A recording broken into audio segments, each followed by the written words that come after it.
اماموں میں علی جیسا کوئی امام نہیں. سبحان اللہ. نعرہ حیدری. علی.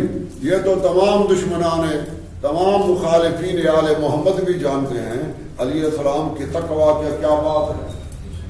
دنیا کو فرمایا کہ دنیا تجھے میرے 3 طلاقیں. سبحان اللہ. بے شک کسی پیغمبر تک نے یہ نہیں کہا کہ دنیا تجھے میری 3 طلاقیں. کوئی طلاق دنیا کو نہیں دے سکتا. لوگ تو پیسوں پر لڑتے ہیں.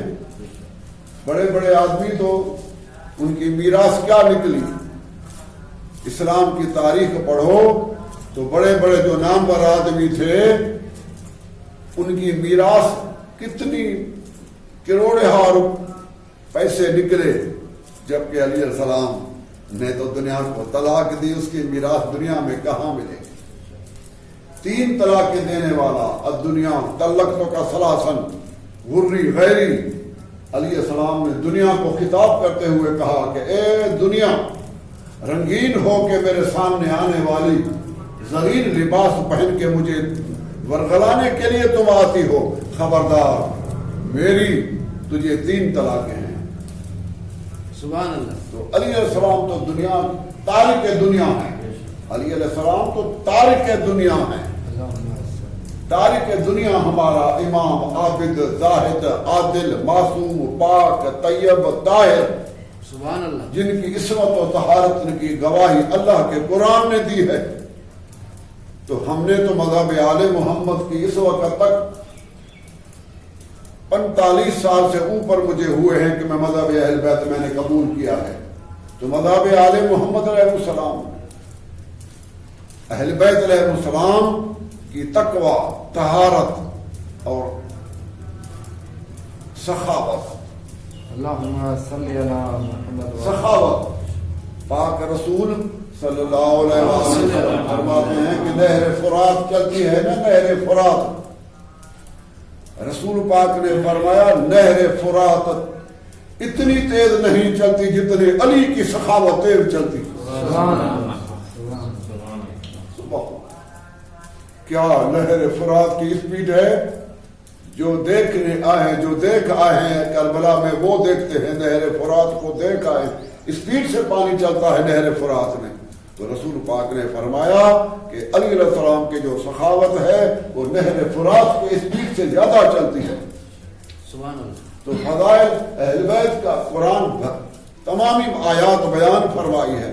اور پھر مقام شہادت میں دیکھو، کسیرا میسر نشد ای سعادت بکعبہ ولادت سبحان اللہ، بمسجد شہادت. کسی کو یہ سعادت حاصل نہیں کہ پیدا خانہ کعبہ میں ہوا ہو اور شہادت اللہ کے گھر میں. علیہ السلام کے اتنے فضائل، علیہ السلام کے فضائل امام احمد بن حنبل کہتے ہیں کہ کسی بھی صحابی کے اتنے فضائل نہیں آئے جو علیہ السلام کے شان کے فضائل آئے ہیں. بے شک کہ شخصیت رسول پاک اور علی علیہ السلام. ایک صحابی نے عرض کیا یا رسول اللہ، آپ کا وعدہ تھا مجھے آپ اتنے جو ہے وہ خیرات دیں گے، 2 سا 3 سا، وہ یعنی 3 سیر 3 کلو آپ نے وعدہ کیا تھا مجھے کہ آپ ہم کو دے دیں گے. تو رسول پاک نے فرمایا کہ علی ابن ابی طالب بیٹے ہیں، وہ آپ کو تول کے دیں گے. آگے فرمایا ید محمد و علی فی العدل سوا. رسول نے فرمایا کہ شاید کہ تم کہو کہ وہ نبی ہے، نبی کا تول جو ہے، پیغمبر کا جو ناپ ہے وہ کچھ اور ہوگا. علیہ السلام نبی نہیں ہے تو ان کو شبہ ہوگا. تو رسول پاک نے فرمایا کہ علی اور محمد دونوں کا ہاتھ عدل میں برابر ہے. سبحان اللہ. علی علیہ السلام کا ہاتھ اور رسول پاک صلی اللہ علیہ وسلم کا ہاتھ مبارک عدل میں برابر ہے. ایک دانہ بھی زیادہ نہ ہوگا، کم نہ ہوگا. تو یہ علی کے معصوم ہونے کا ثبوت ہے. حدیث پاک میں آیا ہے کہ رسول پاک نے فرمایا اللہم ادر الحق کا ہے ستار علی ابن ابی طالب، اے اللہ حق کو ادھر موڑ جہاں علی علیہ السلام موجود ہو، اللهم صل على محمد وعلى محمد. حق کو موڑ، علی کو نہ موڑ۔ علی کو نہیں کہا گیا کہ یا علی تو حق کے پیچھے چل، یہ نہیں کہا گیا، بلکہ حق کو حکم دیا گیا کہ اے حق تو علی علیہ السلام کے پیچھے چلا کر۔ شاہ ولی اللہ محدث دہلوی اپنی کتاب قرۃ العینین میں لکھتے ہیں ای حدیث دلالت میں دارت پر عصمت علی کا عصمت محمد۔ اہل سنت کا امام شاہ ولی اللہ لکھتا ہے کہ یہ حدیث دلالت کرتی ہے کہ علی علیہ السلام ایسے ہی معصوم ہے جیسے رسول پاک معصوم۔ سبحان اللہ سبحان اللہ۔ نبی پاک صلی اللہ علیہ وآلہ وسلم کی حدیث میں علی علیہ السلام کی عصمت و طہارت تو معصوم اور غیر معصوم برابر نہیں ہوتے۔ ائمہ اہل بیت محمد مصطفیٰ صلی اللہ علیہ وآلہ وسلم معصوم ہیں سب مسلمانوں کے نزدیک۔ اختلاف تو علی علیہ السلام میں ہے، تو علی علیہ السلام جو ہے ان آیات تطہیر کی روشنی میں، آیت تطہیر کی روشنی میں بھی معصوم ہے، اور اسی طرح احادیث سید المرسلین کے روشنی میں بھی علی علیہ السلام معصوم ہے۔ تو اہل بیت علیہ السلام اتنے بابرکت آئمہ، وہ ہمارے 12 امام ہیں۔ ہم پہلا علی علیہ السلام اور باقی 11 امام علی علیہ السلام کی اولاد میں ہیں۔ یہ شرف کسی کو نہیں ملا کہ جن کے خود بھی امام ہو اور 11 بیٹے بھی ان کے امام ہوں۔ یہ شرف سوائے علی علیہ السلام کے اور کسی بھی انسان کو نہیں ملا۔ تو لہذا اہل بیت علیہ السلام کا مقام اونچا، بلند، بالا، اعلیٰ۔ ہم اہل بیت علیہ السلام کی زندگی میں وکالت کی ہے، الحمدللہ یہ ہمارا دین ہے۔ ہم تمامی مذاہب کو چھوڑ کے، تمامی مذہب کو ٹٹول کے، چیک کر کے میں نے مذہب اہل بیت قبول کیا ہے کہ ہمارا مذہب برحق ہے، اور 45 سال گزر گئے کہ میں مذہب اہل بیت علیہ السلام کی وکالت کرتا رہا ہوں، اور ابھی بھی جب تک زندہ ہوں تو انشاءاللہ محمد و آل محمد کی وکالت ہوگی، محمد و آل محمد کی حمایت ہوگی بندہ گناہگار سے، اس لیے کہ ہمارا جو دین ہے اسی دین کے اندر قرآن ہے، قرآن کے اندر اہل بیت کی طہارت عصمت موجود ہے۔ الحمدللہ ہم اہل بیت علیہ السلام کے لیے رسول پاک نے فرمایا یا علی انت تقتل علی سنتی، یا علی تیری شہادت میرے سنت محمد کے طریقے پہ ہوگی۔ سبحان اللہ۔ رسول پاک نے ولادت تو بتائی مگر شہادت بھی بتائی کہ علی تو قتل ہوگا میری سنت کے مطابق۔ علی السلام نے پوچھا یا رسول اللہ میں قتل ہوں گا اس میں کوئی میری خطا؟ رسول پاک نے فرمایا تیری خطا نہیں، یہ تیری سعادت مندی ہے، یہ تیری خوش قسمتی ہے کہ تیری شہادت بے حق پر ہوگی۔ تو علی علیہ السلام الحمدللہ ہمارے حق کے ہادی، حق کے امام اور دین اسلام کے رہبر ہیں، اور جتنے مظالم اہل بیت پر کیے گئے دنیا میں کسی بھی خاندان پر اتنا ظلم نہیں ہوا۔ پوری دنیا مشرق سے لے کر مغرب تک جتنے مظالم، جتنے مصیبتیں خاندان رسالت پر آئیں وہ کسی پر نہیں آئیں۔ صبت علیہ مصائب لو صبت علی الایام سرن لیالیا۔ جناب زہرا صلوات اللہ علیہ نے بابا کے مزار پہ فرمایا کہ بابا تیرے جانے کے بعد میرے اوپر اتنے ظلم ڈھائے گئے، اگر سفید دن پر وہ مظالم ڈھائے جاتے تو وہ رات بن جاتے۔ اتنے مظالم، بی بی پاک جو بطول ہے، جو طیبہ طاہرہ معصومہ، عالم بلا معلمہ، تقیہ، نقیہ صفیہ اتنی پاک جناب اطہر جناب خاتون اطہر وہ اتنے جب گھر میں تشریف لاتی تو پاک رسول خدا صلی اللہ علیہ وسلم استقبال کے لیے اٹھ کھڑے ہو جاتے. سید المرسلین ہیں ہمارے پیغمبر. جب خاتم الانبیاء سید المرسلین جس شخصیت کے آنے پر اٹھ کھڑے ہو جائیں اس سے زیادہ کوئی اور مقام نہیں ہے. تو جناب بطول بڑا مقام حاصل ہے. 3 کام کرتے پاک پیغمبر علیہ السلام. 3 کام.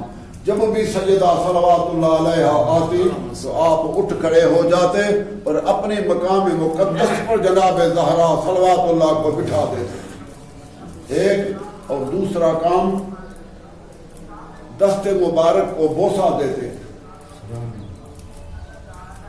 تیسرا کام یا ام ابیہا کہ تو میری ماں ہے. یہ پاک پیغمبر نے عہدے دیے ہیں, یہ مقام دیا ہے جناب زہرا صلوات اللہ علیہ صلوات اللہ علیہ. تو امیر المومنین کیا ان کے فضائل بیان ہم کر سکتے ہیں؟ ہم تو بیان نہیں کر سکتے نا, ہمیں تو وہ زبان ہی نہیں ہے کہ ہم علی علیہ السلام کے فضائل بیان کر سکیں. مگر افسوس کہ کوفہ کے اندر حکومت ہے علی علیہ السلام کی. علی علیہ السلام کی حکومت اور شہادت بھی ادھر. جس شہر میں حکومت اس شہر میں شہادت. کیا علیہ السلام کی مظلومیت بیان کر دی جائے؟ کائنات میں کوئی ایسا آدمی نہیں ملا جس نے کو علیہ السلام کا کوئی عیب بتا سکے. اہل شام نے ٹیم بھیجی تھی عراق, جاؤ دیکھو کہ علیہ السلام کا کوئی قصور کوئی عیب کوئی گناہ ہے تو میرے سامنے لے آنا. پورا مہینہ وہ ٹیم گشت کرتی رہی. واپس رپورٹ پہنچی کہ پورے ملک عراق میں سے کسی ایک بندے نے یہ نہیں کہا کہ علیہ السلام کا یہ خطا ہے یا یہ عیب. کوئی بیان نہیں کر سکا. تو اس وقت اہل شام کے امیر نے کہا عاجزۃ النساء ان یلدن مثل علی بن ابی طالب. اس نے کہا وہ عاجز ہو گئی عورت, کائنات کی عورت عاجز ہو گئی ہے کہ علی کا مثل پیدا کر سکے, علی کا مثل جنم دے سکے. علی علیہ السلام کا مثل کوئی عورت نہیں جن سکتی. بے شک عاجز آ گئی کائنات کی عورتیں علی جیسا بیٹا جنم دینے کے لیے. تو یہ تو مخالف کی گواہی ہے, یہ تو مخالف کی گواہی ہے. علی علیہ السلام کے حامیوں کی یہ گواہی نہیں ہے. تو علی ابن ابی طالب کا اتنا بلند شان ہے. اور آج تاریخ ہے 20, علی السلام کو 19 پہ ضرب لگی ہے. علی السلام کو ضرب لگائی گئی, مگر میں بیان نہیں کر سکتا کہ بیٹی کیا کیا ہوگا. جناب ام کلثوم زمین پر بیٹھ گئی, جناب زینب عالیہ زمین پر بیٹھ گئی. کوتیلا امیر المومنین, بیٹیوں نے کہا کہ امیر المومنین شیعہ میں مصحف تو زیادہ نہیں پڑھ سکتا, میری طبیعت درست نہیں ہے اس لیے مصحف میں نہیں پڑھ سکتا. جب طبیعت صحیح تھی تو میں آدھا گھنٹہ مصحف پڑھ سکتا تھا, مگر اب حالت مجھے ایسی ہے کہ میں مصحف زیادہ نہیں پڑھ سکتا, تکلیف ہو جاتی ہے اس لیے. مگر اپنا جو ایمان ہے, اپنے جتنی طاقت ہے اس وقت اسی کے مطابق تو میں پڑھتا ہوں کہ امیر المومنین علی ابن ابی طالب علیہ السلام ہمارے حق کے امام ہیں, جو 19 تاریخ کو ضرب لگی, 20 تک زندہ رہے اور 21 کو شہادت پائی. ایسے امیر المومنین علی علیہ السلام جو بیٹیوں نے کیا ماتم کیا ہوگا. بیٹیوں نے کیا ماتم کیا ہوگا، حسن حسین نے کیا ماتم کیا ہوگا، کیا عید نماز پڑھیں گے، کس خوشی سے حسن حسین نماز پڑھیں گے، کیا کس خوشی سے وہ عید پڑھیں گے۔ جناب امام حسن علیہ السلام اور امام حسین علیہ السلام، علی جیسا امام قتل کیا گیا ہو، علی علیہ السلام جیسا امام شہید کر دیا گیا ہو، تو اس سے زیادہ اہل بیت پر کیا زیادہ مصیبت ہوگی کہ حسنین کے بابا نے بتا دیا تھا کہ حسن حسین آپ یاد رکھیں آپ جنت کے نوجوانوں کے سردار ہیں، مگر مصائب آپ کے گھر سے باہر نہیں جائیں گے۔ جتنے مصائب آل محمد پہ آئے ہیں وہ کسی گھرانے پر نہیں آئے ہوئے، اس لیے رسول پاک نے فرمایا کہ امام حسین اہل بیت کے غم میں رونا، آنکھوں سے ایک قطرہ نکالنا، اس کے لیے میں رسول جنت کا وعدہ کرتا ہوں۔ من بکا او ابکا او تباکا فلہ الجنت۔ مناقب احمد بن حنبل میں یہ حدیث موجود ہے کہ پاک رسول نے فرمایا کہ اہل بیت علیہ السلام کے غم میں ایک قطرہ آنکھوں سے نکالنا، اس کا عوض میری جانب سے جنت ہے۔ سبحان اللہ سبحان اللہ۔ اس لیے آل محمد کے فضائل برحق، ان کے مصائب بھی برحق، ان کی عصمت و طہارت بھی برحق، ان کی امامت بھی برحق، اور ہم گناہگار ہیں، ہم انہوں کے تابعداری میں اللہ تعالیٰ سے عرض کرتے ہیں کہ انہوں کے صدقے میں، انہی معصومین کے صدقے میں ہمیں محمد و آل محمد کے صدقے میں ہمارے گناہوں کی بھی معافی ہو جائے، ہمارے گناہوں کی معافی ہو جائے۔ اس لیے اہل بیت علیہ السلام آج رو رہے ہیں، آج حسن حسین ہیں، آج حسن حسین یتیم ہونے کے قابل ہو گئے، یتیم ہو۔ ابھی علی علیہ السلام کو جو ضرب لگی نا تو میں بیان نہیں کر سکتا، وہ کیسے بیان کر سکتا ہوں کہ مصلی مبارک خون سے لہولہان ہو گیا تھا، مگر علی کے بڑے بیٹے امام حسن نے فوری ملعون ابن ملجم لعنت اللہ علیہ کو پکڑ لیا، اور وہ دہشت سے کانپ رہا تھا، قاتل ملعون کانپ رہا تھا۔ تو علی علیہ السلام نے فرمایا بیٹا اس کو زیادہ نہیں مارنا، جب تک میں زندہ ہوں ان کو نہیں مارنا، یہ عدل کے خلاف ہے، جب تک میں زندہ ہوں تو میں خود انتقام لوں گا، اگر میں قتل ہو گیا تو مجھے اس نے ایک ضرب لگائی ہے، بیٹا حسن 2 ضرب لگانا۔ یہ کیا عدالت ہے، علیہ السلام کی عدالت دیکھو، اور فرمایا کہ کانپ رہا ہے پہلے اس کو پانی پلاؤ، یہ مر لگا ہے۔ یہ تو علی کی طہارت ہے، یہ تو علی علیہ السلام کی تقویٰ گزاری ہے، یہ تو علی علیہ السلام کے معصوم ہونے کا ثبوت ہے کہ قاتل کے لیے بھی یہی عقیدہ رکھتے ہیں اور اتنا ان کے ساتھ عدل کرتے ہیں۔ قاتل کے ساتھ بھی علی علیہ السلام نے عدل کیا۔ اے اہل بیت کے ماننے والوں، اے آل محمد کے غلاموں، اللہ تمہیں اور ہمیں آل محمد کے صدقے ہمارے گناہ معاف فرمائے۔ وآخر دعوانا ان الحمد للہ رب العالمین۔